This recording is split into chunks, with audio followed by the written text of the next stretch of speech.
Hi అండి. ఈరోజు వీడియోలో మేతి టమోటో కర్రీ ఎలా చేయాలో చూద్దాం. ఇది చాలా హెల్తీ రెసిపీ, చాలా టేస్టీగా కూడా ఉంటుంది. రైస్ రోటీలోకి బాగుంటుంది. తప్పకుండా ట్రై చేయండి. దీనికోసం 4 మీడియం సైజు మెంతికూరని తీసుకుని బాగా కడుక్కున్నాక శుభ్రం చేసుకుని చిన్న చిన్న ముక్కలుగా కట్ చేసి పెట్టుకోండి. స్టవ్ వెలిగించుకుని కళాయి పెట్టుకుని కళాయి వేడెక్కినాక మీడియం మంట పెట్టుకోండి. 4 స్పూన్లు ఆయిల్ వేసుకుని 4 ఎల్లుల్లిపాయ రేకులు పొట్టు తీసి దంచినవి వేసుకుని చిన్న టీ స్పూన్తో జీలకర్ర, అర టీ స్పూన్ ఆవాలు, కొద్దిగా కరివేపాకు వేసుకుని ఒకసారి కలుపుకోండి.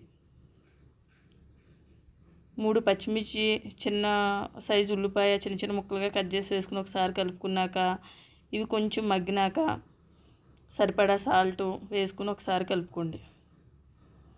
1 స్పూను అల్లం వెల్లుల్లిపాయ పేస్ట్ వేసుకుని ఒకసారి కలుపుకోండి. ఇవి కొంచెం వేగినాక అర స్పూన్ పసుపు కూడా వేసుకుని ఒకసారి కలుపుకోండి. 3 మీడియం సైజు టమాటాలని చిన్న చిన్న ముక్కలుగా కట్ చేసి ఇందులో వేసుకుని ఒకసారి కలుపుకున్నాక మూత పెట్టుకుని టమాటాలు మగ్గేంత వరకు ఉడికించుకోండి.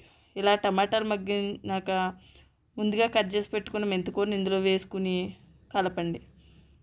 ఇలా కలుపుతుంటే ఆకు దగ్గర పడుతుంది. ఇప్పుడు ఒకసారి కలుపుకుని మూత పెట్టి మీడియం మంటలో మెంతికూర ఉడికే వరకు ఉడికించుకోండి.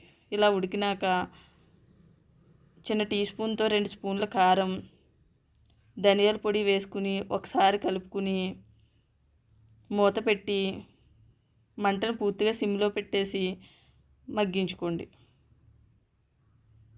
ఈ విధంగా కూర రెడీ అవుతుంది. అంతేనండి, మెంతికూర టమాటో కర్రీ రెడీ అయింది. ఈ వీడియో మీకు నచ్చినట్లయితే లైక్, షేర్, సబ్స్క్రైబ్ చేయండి. సబ్స్క్రైబ్ తప్పకుండా చేయండి. Thank you for watching. Bye bye.